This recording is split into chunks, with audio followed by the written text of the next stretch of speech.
السلام علیکم اسٹوڈنٹس، امید کرتا ہوں آپ خیریت سے ہوں گے۔ جی اسٹوڈنٹس، جن بچوں نے خلاصہ یاد کیا ہوا ہے یا جن بچوں نے سبق کا خلاصہ یاد نہیں کیا ہوا، بیٹا ویڈیو ان کے لیے بڑی امپورٹنٹ ہے، کیونکہ جنہوں نے یاد کیا ہوا ہے وہ یہاں سے میرے پاس سے بیٹا ریوائز کر لیں، کبھی نہیں بھولے گا، گارنٹی دے رہا ہوں۔ اور جنہوں نے ابھی تک یاد ہی نہیں کیا تو بیٹا ان کے لیے تو یہ ویڈیو جو ہے یہ قیمتی ویڈیو ہے۔ میں کہتا ہوں بہت پیڈ کورسز میں بھی آپ کو یہ ویڈیو نہ ملے، میں نے اس طرح ان کو ارینج کیا ہے اس ویڈیو کے اندر۔ بیٹا اگر ویڈیو سنو گے، چاہے جنہوں نے یاد کر لیا خلاصہ، یہ زندگی بھر یہ والے خلاصے نہیں بھولو گے۔ اور مزے کی بات ہے، بورڈ کے پیپر میں انہی میں سے ایک خلاصہ آئے گا ہی آئے گا۔ بیٹا یہ میں بتا دوں، یہ کوئی گیس پیپر نہیں ہے۔ آپ یہ دیکھیں، اس کی جو ہمارے پاس پیئرنگ اسکیم ہے، یہ 3 خلاصے ہوں گے، ان میں سے ایک آنا ہے آرام و سکون، کتبہ اور لڑی میں پروئے ہوئے، اور یہ 4 خلاصے ہیں، ان میں سے ایک آنا ہے۔ تو ہم یہ 3 والے کریں تو 3 خلاصے ہمیں کرنے پڑیں گے پیئرنگ اسکیم کے مطابق، ان میں سے آنا ہی آنا ہے۔ مطلب یہ جو خلاصے ہم کرنے جا رہے ہیں یہ کوئی گیس نہیں ہے، بلکہ آئے گا ہی آئے گا۔ اور اگر ویڈیو کے بعد آپ کو یہ یاد نہ ہو تو آپ جو مرضی کمنٹ آ کے کہیں کہ سر آپ نے ہمارا ٹائم ویسٹ کر دیا، لیکن مجھے پکا یقین ہے کہ آپ خوش ہو جائیں گے کہ سر یہ پہلے ویڈیو کہاں تھی۔ تو چلیں جی، شروع کرتے ہیں بغیر ٹائم ویسٹ کیے۔ جی بیٹا، تو پہلا ہمارا خلاصہ جو ہم نے کرنا ہے وہ ہے آرام و سکون۔ آپ جہاں سے بھی خلاصہ یاد کریں، یہ میرے نوٹس ہیں یا آپ اپنے شرح سے، یونیک سے، جہاں سے کر رہے ہوں گے نا، ایک اس میں چیز ہوگی کہ اس میں پیراگراف بنے ہوں گے۔ یہ ہوتا ہے۔ اب جیسے اس میں 3 پیراگراف بنے ہوئے ہیں، آپ نے کیا کرنا ہے، پہلے ایک پیراگراف کو لینا ہے اور اس میں دیکھنا ہے کہ کیا ہو رہا ہے۔ اچھا، میں اب آپ کو بتاتا ہوں کہ جیسے اس کے پہلے پیراگراف میں کیا ہے۔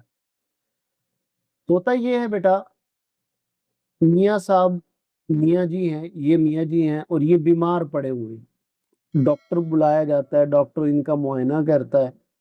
اب وہ ڈاکٹر معائنہ کرتا ہے اور ان کی زوجہ کو، ان کی بیگم کو، وائف کو بتاتا ہے کہ آپ کو پریشانی کی کوئی ضرورت نہیں ہے۔ یہ تھکن کی وجہ سے، تکان کی وجہ سے میاں صاحب بخار ان کو ہوا ہے، جو کہ اگر یہ ریسٹ کریں گے نا تو یہ مطلب تھوڑا دن، 1-2 دن یہ ریسٹ کریں، سکون سے گزاریں، یہ ٹھیک ہو جائیں گے، آپ کو پریشان ہونے کی ضرورت نہیں ہے۔ اب یہ ساری باتیں اس میں ہو رہی ہیں، ٹھیک ہے۔ میاں صاحب بیمار ہیں، ان کو بخار ہے، ڈاکٹر صاحب معائنہ کرتے ہیں اور ان کی بیوی کو بتاتے ہیں کہ میاں صاحب کو کوئی مسئلہ نہیں ہے، بس تھکن کی وجہ سے بخار ہے، اگر یہ ریسٹ کریں گے تو یہ ٹھیک ہو جائیں گے۔ بیگم ان کو کہتی ہے کہ جی ہم تو اس کو سمجھاتے رہتے ہیں کہ اتنا کام نہ کرو، یہ تو صبح 7 بجے جاتا ہے اور رات کو 10 بجے آتا ہے، تو 100 سمجھایا اس کو، لیکن یہ کام میں لگے رہتے ہیں، اس لیے بیمار ہو گئے۔ ڈاکٹر صاحب خیر بات ان کی سنتے ہیں اور انہیں کہتے ہیں ٹھیک ہے، لیکن یہ ہے کہ اس کو آرام کرنے کی ضرورت ہے۔ بیگم کہتی ہے کوئی پرندہ بھی پر نہیں مارے گا، سکون ملے گا اس کو۔ اب یہ پہلے پیراگراف میں ٹوٹل بات ہے کیا؟ ڈاکٹر صاحب معائنہ کرتے ہیں، کہتے ہیں کہ بھئی کوئی مسئلہ نہیں ہے، تھکن کی وجہ سے بخار ہے، اگر یہ آرام کریں گے تو ٹھیک ہو جائیں گے۔ بیگم کہتی ہے جی میں بھی اس کو یہی منع کرتی رہتی ہوں کہ صبح 7 بجے جاتے ہو، 10 بجے آتے ہو آفس سے، تو نہ کیا کریں کام، لیکن یہ اپنے معمول میں رہتے ہیں۔ ڈاکٹر صاحب ان کو بتاتے ہیں بس یہ ریسٹ کرے، ٹھیک ہو جائیں گے۔ تو بیگم صاحبہ انہیں یقین دلاتی ہے کہ جی بالکل اسے ریسٹ کروائیں گے اور کوئی پرندہ بھی پر نہیں مارے گا یہاں پہ۔ اب ہم آتے ہیں جی خلاصے میں۔ اب یہاں دیکھیے گا، ڈاکٹر صاحب نے میاں کا معائنہ کرتے ہیں، بتایا کہ فکر کی کوئی بات نہیں ہے، تھکن کی وجہ سے بخار ہے، اگر 1-2 روز مکمل آرام کیا جائے تو بالکل درست ہو جائیں گے۔ بیوی نے شکایتی انداز میں بتایا کہ صبح 10 بجے سے شام 7 بجے تک دفتر میں ہی رہتے ہیں اور سمجھانے کے باوجود اپنے کام میں لگے رہتے ہیں، معمول پر بدستور قائم ہے۔ ڈاکٹر صاحب نے بیگم صاحبہ کو مکرر تاکید کی، یعنی بار بار تاکید کی کہ وہ ان کے آرام کا خیال رکھیں۔ بیگم صاحبہ نے یقین دہانی کرائی کہ ان کے کمرے میں پرندہ بھی پر نہ مارے گا۔ ٹھیک ہے جی، پہلا پیراگراف یاد ہو گیا۔ اس میں کیا کیا بات ہوئی؟ ڈاکٹر نے معائنہ کیا، بتایا کہ کوئی مسئلے کی، پریشانی کی بات نہیں ہے، بلکہ تھکن کی وجہ سے بخار ہے، اگر آرام کریں گے تو بالکل درست ہو جائیں گے۔ بیوی نے شکایتی انداز میں کہا کہ یہ بھی تو صبح 10 بجے جاتے ہیں، رات کو 7 بجے آتے ہیں، ہم سمجھاتے ہیں کہ آپ اتنی کام نہ کیا کریں، لیکن معمول کے مطابق چلتے رہتے ہیں۔ خیر ڈاکٹر بار بار تاکید کر رہا ہے کہ بھائی آپ نے ان کے آرام کا خیال کرنا ہے۔ تو بیگم صاحبہ یقین دہانی کراتی ہیں کہ پرندہ بھی پر نہیں مارے گا، یعنی خاموشی ہوگی۔ اب پہلا پیراگراف بیٹا کلیئر ہو گیا، یعنی یہ ذہن میں آپ کے آ گیا۔ اب دوسرے میں دیکھتے ہیں کیا ہوتا ہے۔ اب دوسرے میں وہ کہتا ہے کہ ڈاکٹر صاحب رخصت ہوئے تو بیوی نے بے وجہ میاں کا حال دریافت کیا، ہدایت کی کہ وہ خاموشی سے لیٹے رہیں۔ اب یہ دیکھتے ہیں سین میں کیا ہوتا ہے۔ جیسے ڈاکٹر صاحب گئے، اب یہ یاد آپ نے ذہن میں رکھنا ہے کہ ڈاکٹر صاحب کو بیگم صاحبہ نے کہا تھا کہ میں اس کا جی بالکل دھیان میں آرام سکون کا خیال رکھوں گی اس کا، اور خاموشی سے کوئی پرندہ بھی پر نہیں مارے گا۔ اچھا، جیسے ہی ڈاکٹر گیا پہلے تو ان کا حال پوچھنے لگ گئی خود ہی بے وجہ۔ اچھا، حال پوچھا، اب ظاہر ہے اس وہ حال سے بھی ذرا مطلب اب ایک بیمار پڑا ہے، وہ کوئی حال پوچھے گا اس سے بھی تنگ آئے گا۔ خیر، بے وجہ حال پوچھا، اور پھر انہیں ایسا لگ رہا ہے کہ یہ جا رہی ہے، اور جاتے ہوئے کہتی ہے اچھا میں ایسا کر جاتی ہوں کہ 1 گھنٹی آپ کے پاس رکھ جاتی ہوں، جب آپ کو کسی چیز کی ضرورت ہو وہ گھنٹی بجا دینا، ہم آ جائیں گے۔ اچھا، اب وہ گھنٹی نہیں ملتی، وہ دیکھ رہی ہیں گھنٹی نہیں مل رہی، تو وہیں کھڑی ہو کے پکار رہی ہے یار یہ کہاں گئی گھنٹی، کیوں نہیں مل رہی گھنٹی، وہیں کھڑی ہے۔ اب میاں صاحب پریشان ہو گئے۔ اچھا، پھر ان کا ایک ملازم ہے للو جس کا نام ہے، اس کو کہا کہ بھئی ریٹھے ڈھونڈو، وہ میاں جی کو دینے ہیں، ریٹھے ڈھونڈو۔ اب وہ ریٹھے نہیں مل رہے، گھنٹی نہیں مل رہی، وہیں کھڑی ہوئی چیخ رہی ہے۔ اچھا، کچھ ہی ٹائم گزرا تھا، ابھی بول ہی رہی ہے تو سکا آ گیا۔ سکا بیٹا کہتے ہیں کبھی پرانے زمانے میں نا وہ پانی دینے والے آتے تھے، جیسے اب آپ کی تو ابھی تو نل کے ٹربائن موٹر وغیرہ لگی ہوتی ہیں، کبھی ایک دور ہوتا تھا اس طرح، جس طرح دودھ دینے آتا، کبھی پانی لوگ اس طرح دینے آتے تھے، اس کو سکا بولتے تھے۔ اب وہ دروازے سے بڑے زور کے نوک کر رہا ہے، اس نے دروازہ کھڑکایا ہے کہ بھئی پانی لے لو۔ اب بیگم صاحبہ یہیں سے کہہ رہی ہیں پتہ نہیں کیوں لیٹ ہو جاتا ہے، اب جلدی آیا کرو، ٹھیک ہے۔ پھر یہ ابھی چیز ہو ہی رہی تھی، باہر جو بچہ ایک وہ اسی کا بیٹا جو ہے وہ گاڑی لے کے اس کو کھیل رہا تھا، اس کی شاں شاں کی آواز آئی، اس کو وہیں سے بول رہی ہے اور اس کو گھسیٹتے ہوئے لے کے جا رہی ہے۔ اب یہ دوسرا سین ہے، دیکھیے گا جی اس میں کیا کیا ہوا۔ سب سے پہلے تو بیگم صاحبہ ان سے بے وجہ حال پوچھ رہی ہیں، پھر ملازم للو کو آواز دے رہی ہیں بھئی میری گھنٹی کہاں، جو اس گھنٹی کا ذکر ہوا کہ بھئی گھنٹی رکھ جاتی ہوں، گھنٹی نہیں مل رہی، پھر للو کو کہتی ہے ریٹھے کوٹ دو، ریٹھے نہیں مل رہے۔ اسی دوران جو سکا ہے پانی لے کے وہ آ جاتا ہے، تو وہیں کھڑے کھڑے اس کو نصیحت کر رہی ہے بھئی جلدی آیا کرو، دیر کیوں آت کرتے ہو، اور پھر بچہ رونے لگ جاتا ہے۔ تو یہ چیز اب یہاں کیسے لکھی ہوئی ہے جی وہ دیکھتے ہیں۔ ڈاکٹر صاحب رخصت ہوئے، بیوی نے بے وجہ حال دریافت کیا، مطلب حال چال پوچھنے لگی، اور یہ بھی کہہ رہی ہے خاموشی سے لیٹے رہیں۔ مزید ہدایت کرتے ہوئے وہ بلانے کی گھنٹی پاس رکھ دیتی ہیں تاکہ ان کے جانے کے بعد بوقت ضرورت گھنٹی بجا کر انہیں بلا لیں۔ بھئی ہم نہیں ہیں یہاں پہ، آپ کو گھنٹی رکھ کے دے جاتے، کوئی کام ہو تو وہ بلا لیں۔ اب گھنٹی ملی نہیں، جو گھر کا ملازم ہے للو، اسی کو وہیں کھڑے ہوئے ڈانٹ رہی ہے۔ اسی دوران وہ سکے نے بھی دروازہ کھڑکا دیا کہ پانی لے جاؤ۔ اب بیوی وہیں کھڑے ہوئے چلا رہی ہیں، ڈانٹ رہی ہیں کہ اس سے دروازہ کیوں کھٹکا رہے ہو، شور کیوں کر رہے ہو، اور جلدی آنے کی بھی انہیں نصیحت کر رہی ہے وہاں کھڑی ہو کے کہ میں جلدی آیا کرو، ٹھیک ہے۔ پھر میاں نے کہا کہ یار شور ختم کر دو، اور کہا کہ گھنٹی میز پہ پڑی ہوئی ہے۔ اب بیوی نے للو کو گودام میں سے ریٹھے نہ ملنے پر ڈانٹنا شروع کر دیا، بھئی ریٹھے کیوں نہیں ملے آپ کو، اور پھر میاں کو غذا سے متعلق نصیحتیں کی۔ اب وہیں کھڑی ہوئی بول رہی ہے۔ اسی دوران سین میں ننا جو کھلونا کھیل رہا تھا گاڑی کے ساتھ، اس نے شور کر دیا۔ خیر بیوی وہاں سے اسے ڈانٹتی ہوئی گھسیٹتی ہوئی لے گئی۔ یہ جو دوسرا سین تھا، اب اس میں کیا کیا ہو رہا ہے۔ اب اوپر اس نے کیا کہا تھا کہ پرندہ بھی پر نہیں مارے گا، اس میں ہو رہا ہے کہ میاں کا ایک تو حال پوچھنے شروع کر دیے، ظاہر ہے جو بیمار ہوتا ہے اس کو بات کرنے سے بھی کراہت ہوتی ہے، حال پوچھنا شروع کر دیا۔ پھر کہا کہ میں گھنٹی رکھ جاتی ہوں، گھنٹی نہیں مل رہی، وہیں کھڑے ہو کے ملازم کو ڈانٹ رہی ہے کہ گھنٹی کیوں نہیں مل رہی۔ پھر وہ پانی والا آ جاتا ہے، وہ دروازہ کھٹایا تو وہیں کھڑے ہو کے اس کو ڈانٹ رہی ہے کہ شور کیوں کر رہے ہو، حالانکہ خود وہاں شور کر رہی ہے۔ پھر اسے جلدی آنے کی نصیحت، یہ بات ہو گئی۔ پھر اس میں جی گھنٹی، میاں جی تنگ آ گئے، انہوں نے کہا یار شور ختم کر دو، گھنٹی یہیں رکھی ہوئی ہے آپ جاؤ۔ وہیں کھڑے ہو کے بیوی نے جو للو کو کہا تھا کہ بھئی ریٹھے لے آؤ، وہ کوٹنے ہیں، میاں جی کو دینے ہیں، وہ غذا سے متعلق ان کو نصیحتیں بھی کر رہی ہیں اور ریٹھے نہیں مل رہے اس کو ڈانٹ بھی نہیں ہے۔ اب یہی ساری چیز چل رہی تھی تو ننے کو کھلونے گاڑی کا شور شروع ہو گیا، وہ پیچھے باہر کار چلا رہا تھا، اب وہ اس کو ڈانٹنا شروع کر دیا اس نے۔ تو اب دیکھیں اس دوسرے پیراگراف میں ہماری کیا کیا باتیں ہوئی، کلیئر ہو گئی۔ بے وجہ حال دریافت ہو رہا ہے، گھنٹی نہیں مل رہی ہے، پانی والا آ گیا ہے وہ شور کر رہا ہے، اس کو وہ روک رہی ہے۔ پھر میاں خود کہتا ہے کہ شور ختم کر دو، گھنٹی یہیں پڑی ہے آپ جاؤ، تو وہیں کھڑی ہوئی للو کو کہہ رہی ہے کہ ریٹھے کیوں نہیں ملے، وہیں ڈانٹ رہی ہے۔ اور پھر اسی اسنا میں وہ بچہ جو ہے گاڑی کا باہر شور کر رہا ہے اور بیوی خیر اسے ڈانٹتے ہوئے لے گئی۔ اب یہ دوسرا سین تھا، ٹھیک ہو گیا جی۔ اب آخری سین یہ دیکھیے اب کیا ہوتا ہے۔ اب اللہ اللہ کر کے وہ سارے گئے تو ابھی آرام سے لیٹا ہوا تھا میاں جی، فون کی گھنٹی بج رہی ہے۔ اب آپ امیجن کریں کہ شور ہو رہا ہو، سوری بیمار بندہ پڑو اور گھنٹی زور زور سے بجی جا رہی، کوئی نہیں آ رہا ٹیلی فون کی، کوئی کسی کا ٹیلی فون آ رہا۔ اب جب کوئی اٹھانے نہ آیا تو اس نے کیا کیا کہ خود ہی ہمت کی اور تنگ ہو کے فون اٹھا لیا، بھائی سن تو لوں کیا کہتے ہیں۔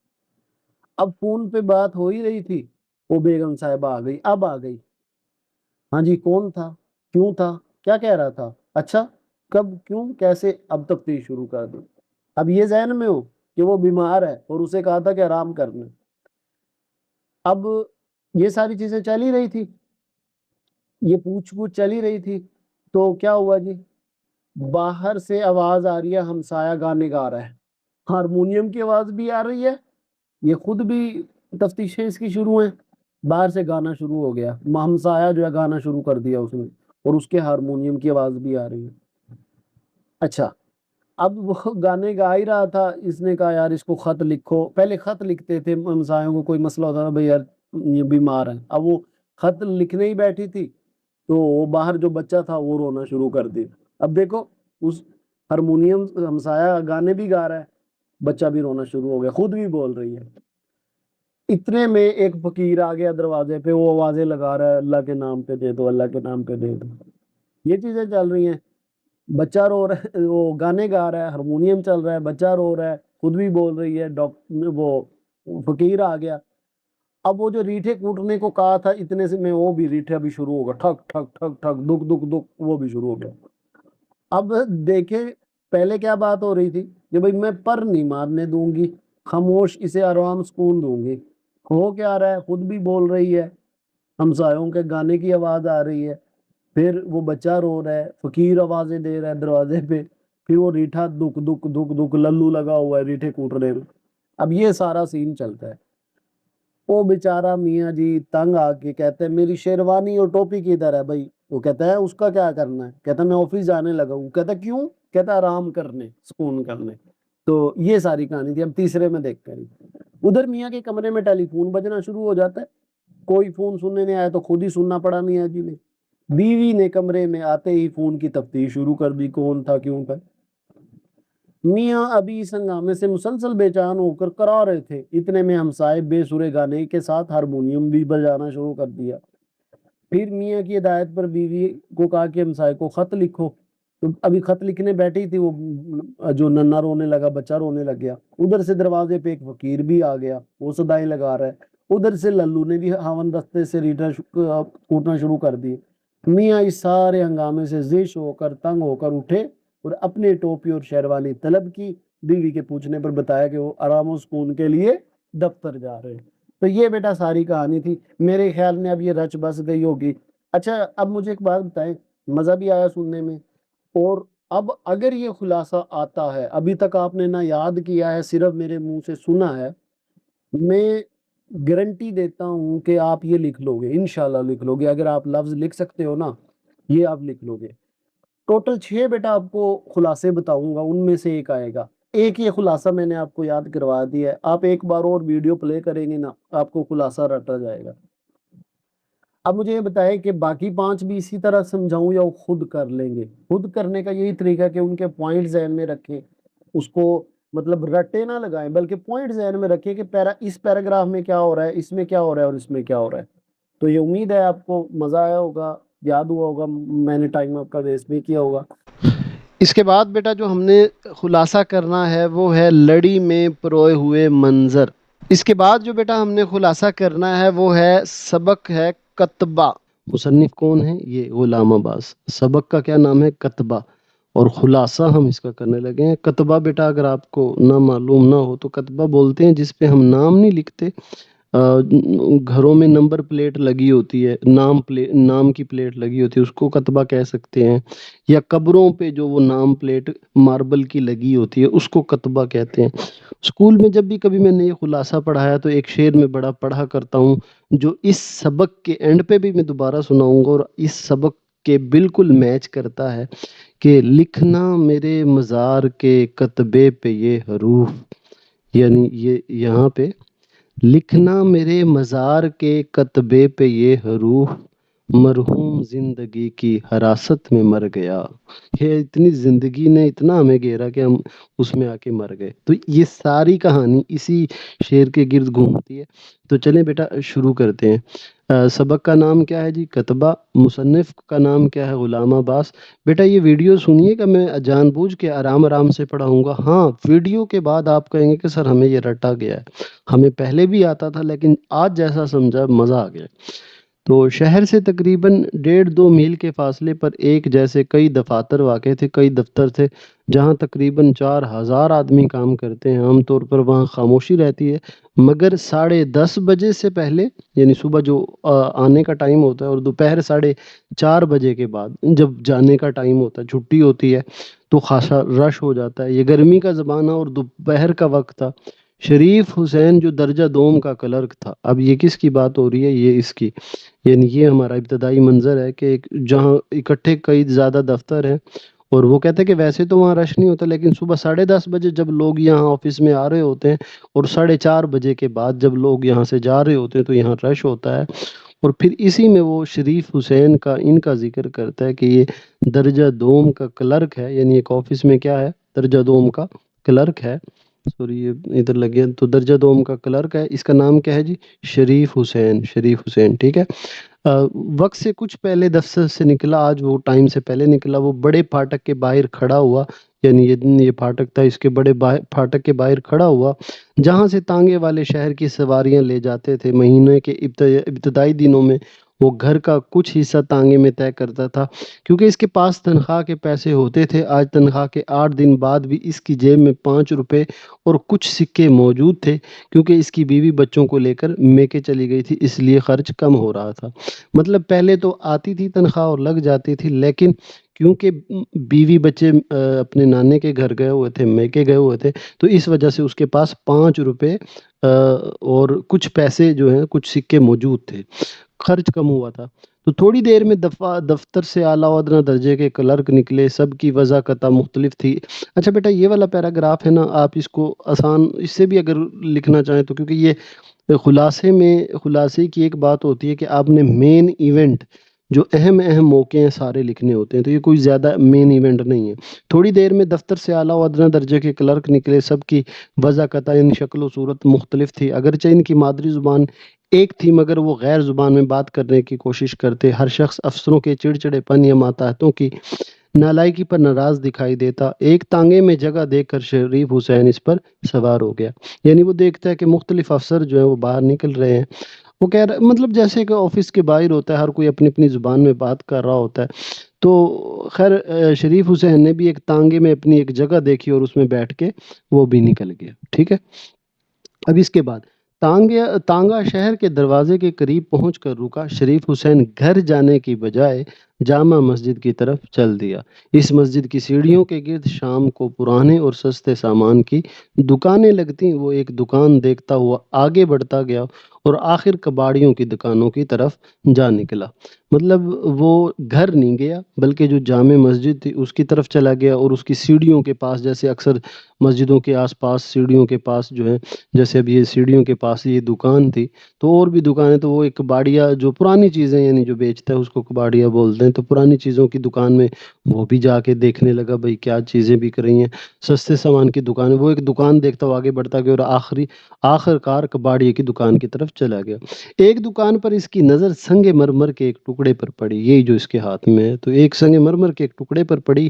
قیمت پوچھنے پر کباڑی نے 3 روپے بتائے۔ شریف حسین نے صرف پوچھنا چاہا تھا، مگر کباڑی کے اصرار پر وہ اسے 1 روپے میں خرید لایا۔ مطلب اس نے تو جسٹ دیکھا تھا اس کو اور قیمت پوچھی تھی، لیکن آپ جیسے دکاندار ہوتے ہیں، یہ کباڑی نے اس نے کیا کیا، اس کو چیپ دیا، مطلب وہ دھکے سے سر جی لے لے چل 3 روپے کا 1 روپے کا میں آپ کو دے دیتا ہوں۔ تو پرانے دور کا لکھا ہوا تو یہ 1 روپے بھی آپ کا اچھا خاصا 100 روپے لگا لیں جو جیسے بھی لگانا ہے۔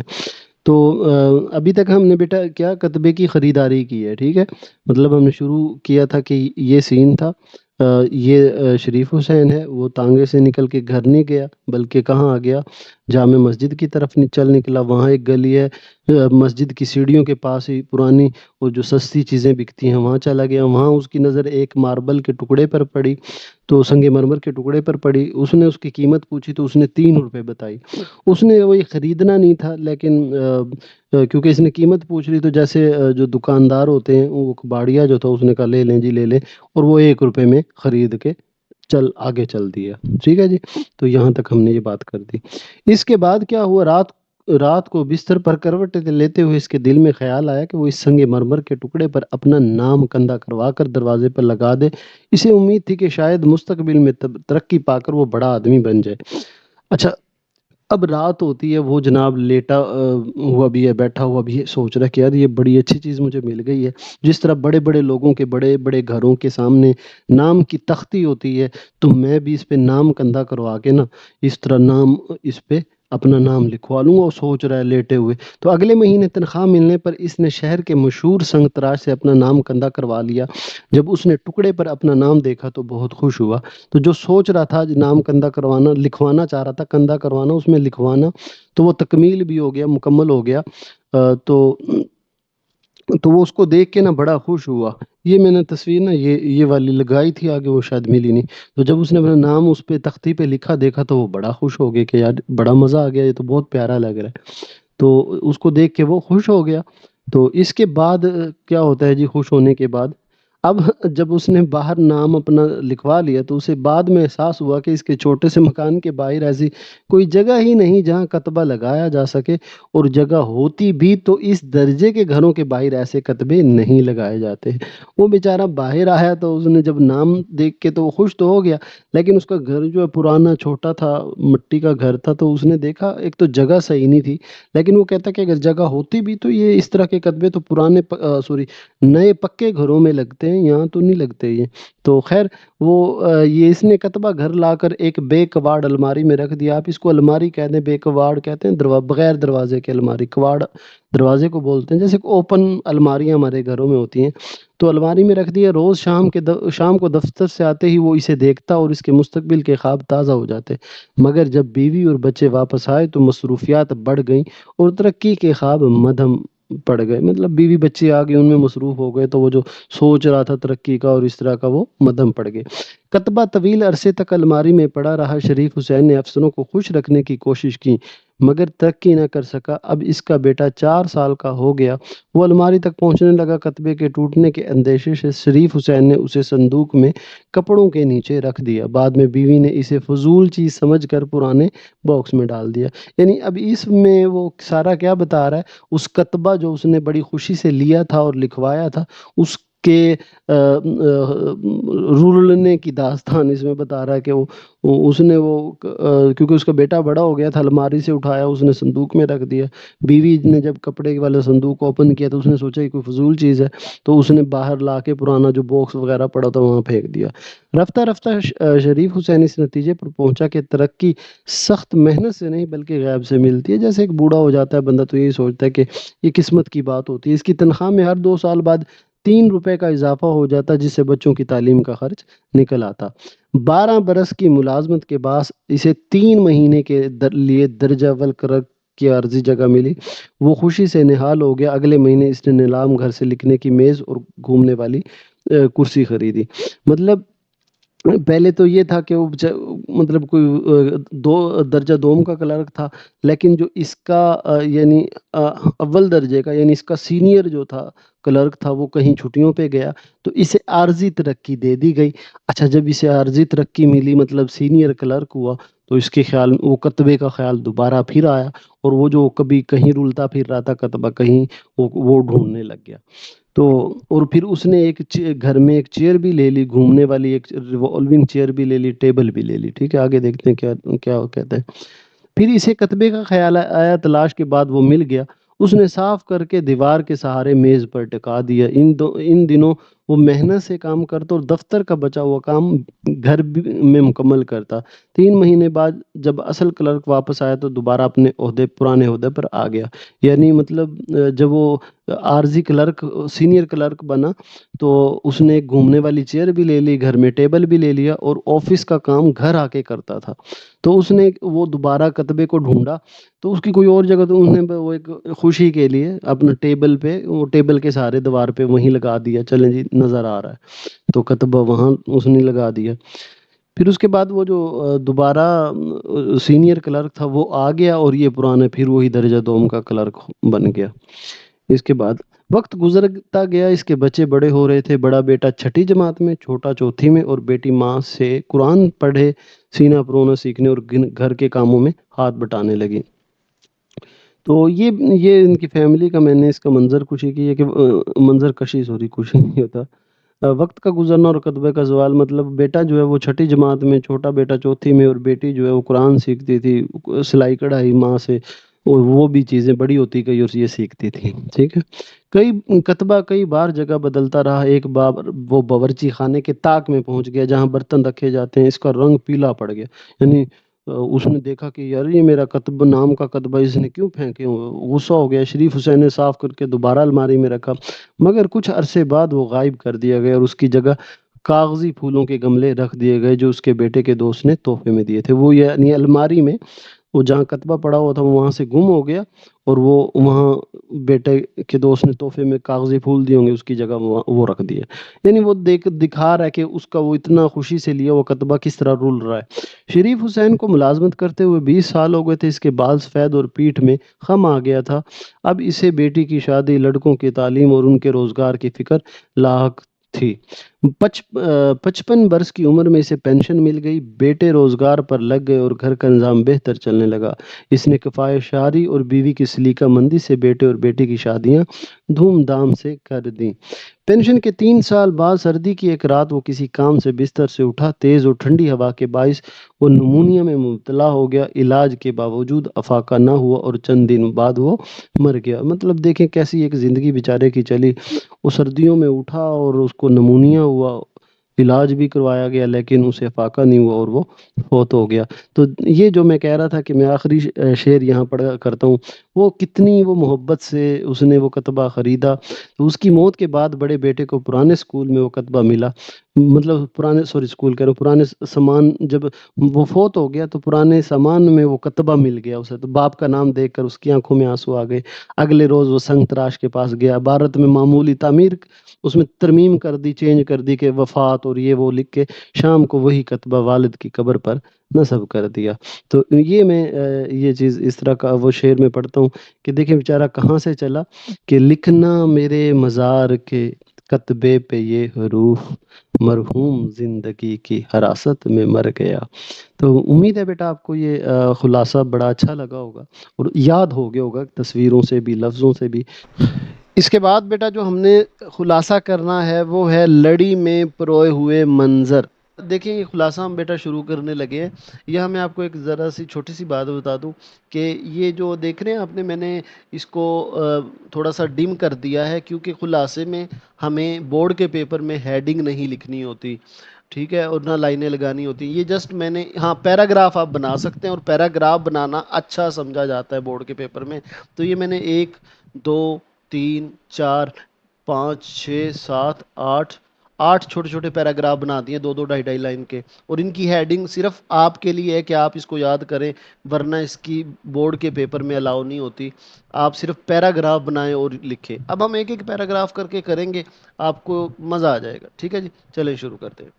اچھا، سب سے پہلے بیٹا آپ کو نا کیونکہ بورڈ کے پیپر میں نام اور اس کا جو ہے نا مصنف کا نام آپ کو پتہ ہونا چاہیے، 1 نمبر کا آتا ہے.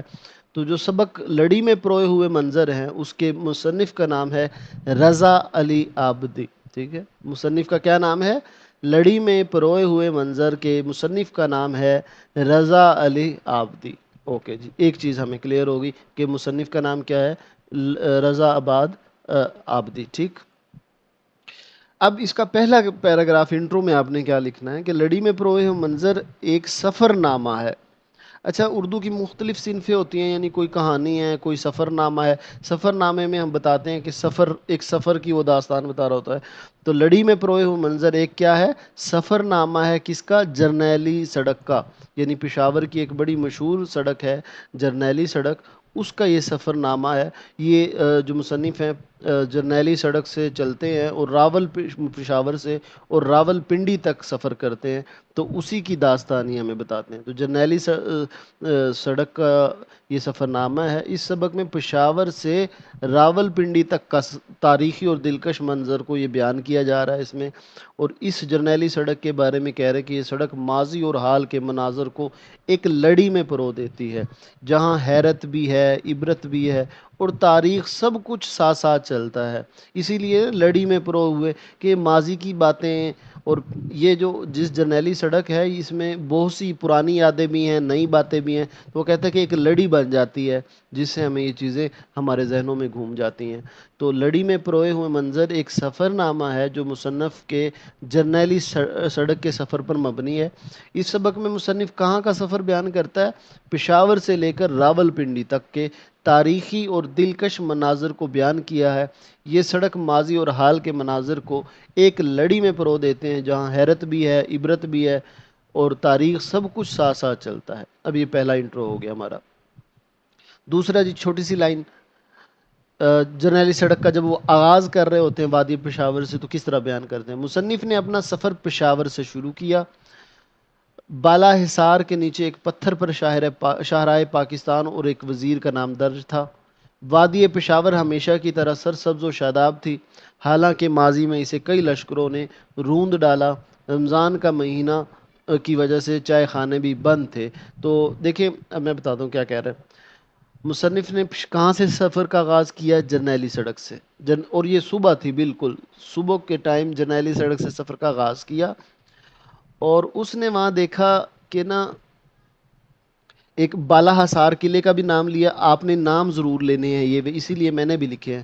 راستے میں اس نے بالا حصار کا قلعہ دیکھا اور اس کے آگے ایک پتھر پڑا ہوا تھا جس پہ لکھا ہوا تھا شاہراہ پاکستان. اب وہ کہتے ہیں اس کے ساتھ ایک وزیر کا نام بھی لکھا ہوا تھا.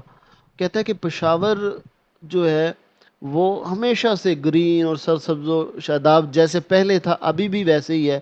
حالانکہ پشاور کا وہ علاقہ ہے جس پہ بڑے بڑے جنگجوؤں نے اور بڑے بڑے اس پہ حملے ہوئے، بڑے بڑے لشکر اس پہ لشکر کشی ہوئی، لیکن یہ آج بھی اسی طرح اپنی رونقوں کے ساتھ موجود ہے. تو اس میں ہم نے بیٹا کیا بات کی ہے؟ دیکھیں، ہم نے اس میں بات کی ہے کہ مصنف نے سفر کہاں سے شروع کیا؟ پشاور سے. اس میں پھر بتاتے ہوئے کس کا ذکر کر رہا ہے؟ بالا حصار کے قلعے کا. اس کے نیچے ایک اسے پتھر نظر آیا، اس پہ کیا لکھا ہوا تھا؟ اس پہ لکھا ہوا تھا شاہراہ پاکستان اور ایک وزیر کا نام بھی درج تھا. وادی پشاور کا وہ بتا رہا ہے کہ بڑا یہ سرسبز و شاداب تھی پہلے، اور حالانکہ ماضی میں سے کئی لشکروں نے روند ڈالا، اس پہ بڑے یعنی حملے ہوئے. اور وہ پھر آگے جا کے بتاتا ہے کہ میں چائے پینے چاہ رہا تھا، رمضان کی وجہ سے چائے خانے بند تھے، چائے نہیں پینے چاہ رہا تھا. ویسے بتا رہا ہے کہ رمضان کی وجہ سے چائے خانے بند تھے، اس لیے میں نے سوچا کہ میں نے کام سفر کرنا ہے تو میں سفر کرتا ہوں. تو اب پہلا پیراگراف بیٹا سمجھ آ گیا. اس میں آپ نے کیا کرنا ہے؟ سفر کا آغاز کہاں سے شروع کیا؟ پشاور سے. بالا حصار کا قلعہ دیکھا، اس کے نیچے ایک پتھر رکھا ہوا تھا شاہراہ پاکستان، اس پہ لکھا ہوا تھا، ایک وزیر کا نام بھی درج تھا. اور ساتھ ہی آپ نے سفر شروع پشاور سے کیا، تو پشاور کی بات کر دینی ہے کہ پشاور ہمیشہ کی طرح سرسبز و شاداب تھی اس کی وادی. اور حالانکہ اس پہ بڑے ماضی میں بڑے بڑے جنگجوؤں نے اس پہ لشکر کشی کی ہے، لشکروں نے اس کو روندا ہے، لیکن آج بھی وہ اسی طرح گرین ہے، شاداب ہے. اور رمضان کا مہینہ ہونے کی وجہ سے چائے خانے، ہوٹل وغیرہ بھی کیا تھے؟ بند تھے. اب یہ 2 پیراگراف ہو گئے، ٹھیک ہے. تیسرے میں دریائے کابل اور تاریخی بستیاں. سفر کے دوران اچانک دریائے کابل سامنے آ گیا. اب دیکھیں یہ اس کو مجھے ہائی لائٹ کرنے کی ضرورت نہیں ہے، بلیک یہ بولڈ ہوا ہے. تو دریائے کابل سامنے آ گیا جو نوشہرہ کے قریب ہونے کی نشانی تھی. کہا جاتا ہے کہ نوشہرہ کو اکبر بادشاہ نے آباد کیا تھا. مصنف نے راستے میں لاہور نامی ایک گاؤں کا ذکر بھی کیا جہاں مشہور سنسکرت عالم پانی پیدا ہوا. اس کے بعد ہنڈ نامی تاریخی مقام آیا جو کبھی گندھارا کا پایا تخت تھا اور اسے ہندوستان کا دروازہ کہا جاتا ہے. یہ وہی جگہ ہے جہاں سے راجہ جے پال نے محمود غزنوی سے شکست کھائی تھی. اچھا ابھی دیکھیں اس میں کیا کہتا ہے. وہ کہتا ہے کہ میں جا رہا تھا تو دریائے کابل نظر آ گیا. دریائے کابل کا پانی یہ ٹھنڈا اور دیکھیں نیلا پانی تھا اور جو ہے اس پہ دھوپ پڑ رہی تھی تو یہ چمک رہا تھا. اب مجھے یہ دریائے کابل دیکھ کے مجھے پتہ چل گیا کہ بھائی آگے تو کون سا علاقہ آنا ہے. دریائے کابل نوشہرہ ہے. دریائے کابل جو ہے نوشہرہ سے بالکل پہلے آتا ہے. تو اس نے جب دریائے کابل کو دیکھا اس نے کہا بھائی آگے کون سا علاقہ آنے والا ہے، نوشہرہ آنے والا ہے. تو اچھا جب وہ تھوڑا اور آگے گزرا تو اسے ایک چھوٹا سا گاؤں نظر آیا، اس کا نام لاہور تھا. پہلے تو وہ کہنے لگا اچھا یہ وہی لاہور تو نہیں، لاہور تو بہت بڑا ہے. اصل میں ایک نوشہرہ کے بعد ایک چھوٹا سا گاؤں جس کا نام لاہور تھا، اس نے اس گاؤں کا نام ہی لاہور تھا. ٹھیک ہے، وہ دیکھا. اور اس میں نا اس لاہور کی وہ بات کرتے ہوئے بتاتا ہے کہ یہ وہی لاہور جو وہی گاؤں ہے جہاں ایک سنسکرت عالم تھے، پانینی اس کا نام تھا. یہ غلط لکھا ہوا، پانینی اس کا نام تھا، پیدا ہوا تھا. اس وجہ سے یہ مشہور ہے کہ ایک سنسکرت عالم پانینی اس کا نام تھا. تو اس کا ذکر ہے، اس لیے اس نے اس کا نام کا ذکر کر دیا. پھر اس کے بعد ایک اور تاریخی شاعر آیا، ہنڈ. اب یہ ہنڈ جو ہے یہ ایک بہت بڑا گندھارا کی تاریخ، یہ پرانی جو بہت بڑی تاریخ تھی گندھارا کی. تو یہ اسی کہا جاتا ہے کہ یہ اسی کی تخت ہوتا تھا یہاں پہ اس کا، اور اسے ہندوستان کا دروازہ بھی کہا جاتا تھا. یہ وہی جگہ جہاں سے راجہ جے پال نے محمود غزنوی سے، یعنی وہ جو محمود غزنوی نے حملہ کیا تھا نا برِ صغیر پہ، تو یہی جگہ تھی جہاں پہ لڑائی ہوئی تھی اور راجہ جے پال نے محمود غزنوی سے شکست کھائی تھی. ٹھیک ہے جی. اب دیکھیں اس پیراگراف میں انہوں نے کیا کہا کہ میں جا رہا تھا تو مجھے دریائے کابل نظر آیا. اب دریائے کابل کو دیکھتے ہی مجھے اندازہ ہو گیا کہ آگے نوشہرہ شروع ہونے والا ہے، کیونکہ دریائے کابل کے بعد نوشہرہ آتا ہے. تو وہ نوشہرہ سے گزر کے آگے نکلا تو ایک اسے چھوٹا سا گاؤں نظر آیا جس کا نام لاہور تھا. اور یہ وہی لاہور ہے جو بڑے والا لاہور وہ نہیں ہے بلکہ ایک چھوٹا سا گاؤں ہے. اس کا ذکر اس نے اس لیے کیا کہ یہاں ایک بہت بڑے عالم تھے سنسکرت کے، پانینی، وہ یہاں پیدا ہوئے تھے. تو اس سے آگے گزرا تو اس نے ایک تاریخی جو گندھارا کی تاریخ کا ایک حصہ تھا، اسے اس کو گندھارا کی تاریخ کی ایک تخت سمجھا جاتا تھا. ہنڈ اس کا نام تھا. تو اس ہنڈ کی وہ بات کرتے ہوئے کہتا ہے کہ یہ وہی جگہ ہے جہاں پہ محمود غزنوی نے راجہ جے پال کو شکست دی تھی. ٹھیک ہے، تو یہ بیٹا آپ کا پیراگراف ختم ہو گیا. ٹھیک ہے، آگے چلتے ہیں جی. پھر اس کے بعد سفر خیر آباد اور پھر اٹک قلعہ تک پہنچا. اٹک کا نام اکبر بادشاہ نے رکھا تھا. ٹھیک ہے، اٹک کا نام اکبر بادشاہ نے رکھا تھا. شہنشاہ اکبر کو جگہ کے نام رکھنے کا بڑا شوق تھا. خوبصورت جگہ کو دیکھ کر واہ کہا تو شہر کا نام واہ کینٹ جو ہے پڑ گیا. کہیں قافلہ اٹکا تو نام اٹک رکھ دیا، جبکہ قافلہ خیر سے اترا تو خیر باد کہہ دیا. اس قلعے پر مغل، سکھ، کابل والے اور انگریز قابض رہے، لیکن آج بھی یہ قلعہ اپنی شان کے ساتھ موجود ہے. اٹک کے قریب جہانگیر کے زمانے کی سرائے بھی ہے جہاں مسافروں کے لیے سینکڑوں کمرے موجود ہیں. اب دیکھیں جب وہ ہنڈ سے نکلا تو اٹک قلعہ آ گیا. اب وہ اس اٹک قلعے کی بارے میں بات کر رہے ہیں کہ یہ وہی اٹک قلعہ اس کا نام کس نے رکھا تھا؟ اکبر بادشاہ نے. یہ اٹک قلعے کی بات کر رہا ہے کہ اٹک قلعہ آ گیا اور اٹک قلعے کا نام کس نے رکھا تھا؟ اکبر بادشاہ نے رکھا تھا. اور اکبر بادشاہ کو نام رکھنے کا بڑا ہی شوق تھا. جہاں قافلہ اٹکا اس کا نام اٹک رکھ دیا. جس شہر کو دیکھ کے خوبصورت کہا اس کا نام واہ کہا تو واہ رکھ دیا. خیر سے ہوا تو خیر آباد کہہ دیا. تو یہ اس کی چیزیں کہ نام رکھنے کا شوق، یعنی شروع کہاں سے کیا کہ خیر آباد اور اٹک پہنچا تو وہیں اٹک کے قلعے کی بات کر دی کہ اس کا نام کس نے رکھا؟ بادشاہ اکبر نے، اور شہنشاہ اکبر کو جگہ کا نام رکھنے کا شوق تھا۔ واہ کا تو نام واہ کینٹ پڑ گیا، کافلاٹ کا تو اٹک رکھ دیا، اور خیر سے اترا تو خیر آباد پڑ گیا۔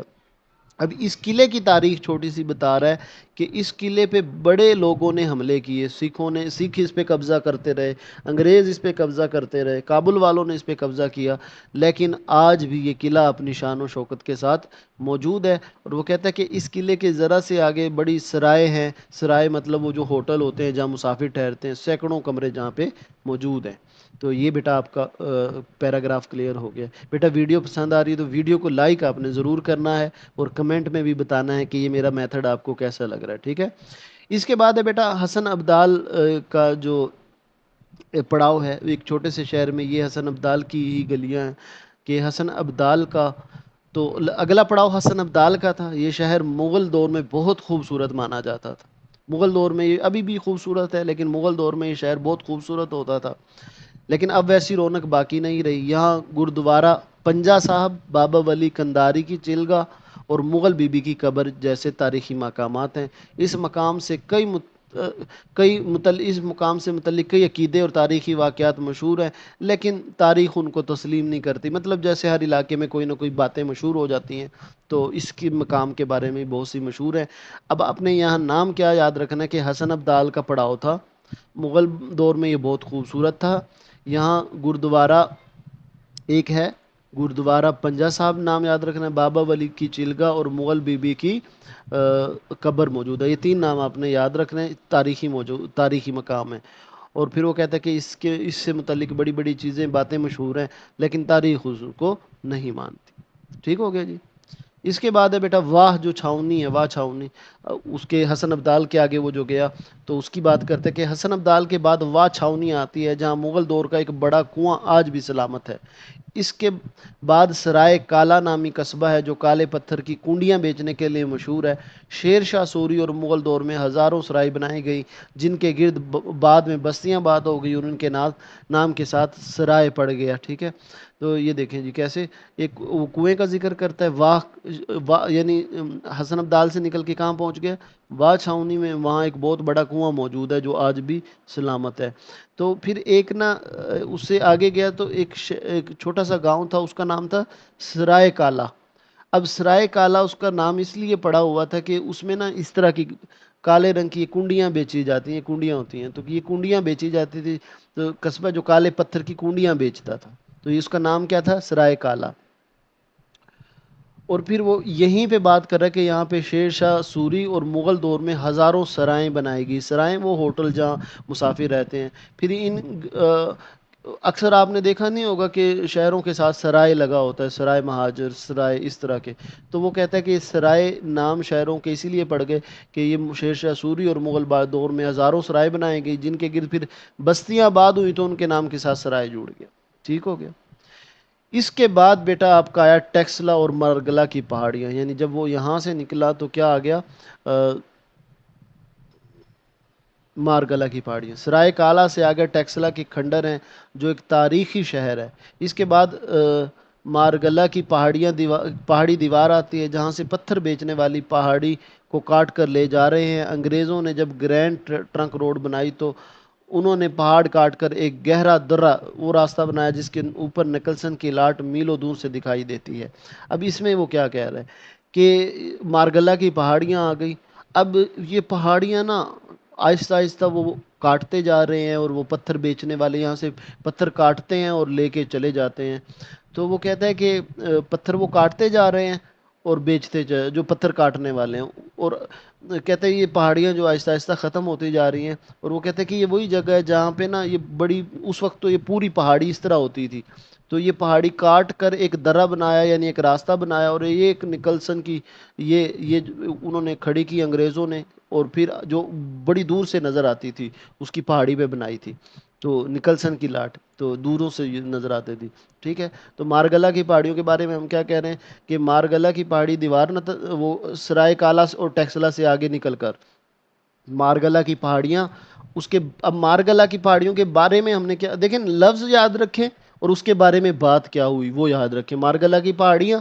اب مارگلا کی پہاڑیاں جو گزری تو مارگلا کی پہاڑیوں کے پاس سے گزرے تو وہ کہہ رہا ہے کہ مارگلے کی پہاڑیاں اب لوگوں نے جو پتھر کاٹ کے بیچنے والے ہیں وہ اس کو کاٹ کاٹ کے بیچ رہے ہیں، اور انگریزوں نے بھی اس کے بیچوں بیچ ایک درہ یعنی راستہ بنا کے اس کو کاٹ کے بیچا، کاٹ کے ایک راستہ بنا دیا تھا، اور ایک لاٹ بھی یہاں بنائی تھی اپنے نام کی، یعنی جو ان کی سائن تھا نکلسن لاٹ جو دونوں سے نظر آتی تھی. ٹھیک ہے جی. اس کے بعد سفر کا اختتام شروع ہو جاتا ہے. بیٹا ویڈیو آپ نے ضرور لائک کرنی ہے اور چینل کو بھی سبسکرائب کرنا ہے. دیکھیں چینل پہ بڑی محنت سے چیزیں، بڑے دل سے میں چیزیں آپ کو لیے بنا رہا ہوں تاکہ آپ کے بہت اچھے مارکس آ جائیں، آپ کو تیاری میں آسانی ہو. ٹھیک ہے. اور یہ ضرور بتانا ہے کہ آپ کو یہ طریقہ اچھا لگ رہا ہے کہ نہیں لگ رہا ہے، مطلب میں اتنی محنت کر رہا ہوں آپ کو پسند بھی آ رہا ہے کہ نہیں آ رہا، تو کمنٹ میں ضرور بتانا ہے بیٹا. تو سفر کا اختتام وہ کہتے ہیں کیسے ہوا. آخر کار مصنف مری روڈ پر کمپنی باغ کے قریب پہنچا. اب یہ کمپنی باغ جو ہے نا بیٹا یہ آپ کا راول پنڈی میں ہے، کیونکہ راول پنڈی کا تک کا سفر تھا. تو آخر کار مصنف مری روڈ پر کمپنی باغ کے قریب پہنچا. وہ گلی جسے دیکھ کر وہ پہلے دیکھ چکے تھے، یعنی وہ جو مری روڈ کی گلیاں تھیں اور کمپنی باغ کی گلیاں تھیں وہ وہاں پہلے، وہ بھی خود بھی یہیں رہا ہوا ہے مصنف، تو اس لیے وہ کہہ رہا ہے کہ اسے میں پہلے بھی دیکھ چکا تھا. اور لیکن اب چیزیں بدل چکی تھی، ہر چیز تبدیل ہو گئی تھی سوائے بچوں کے.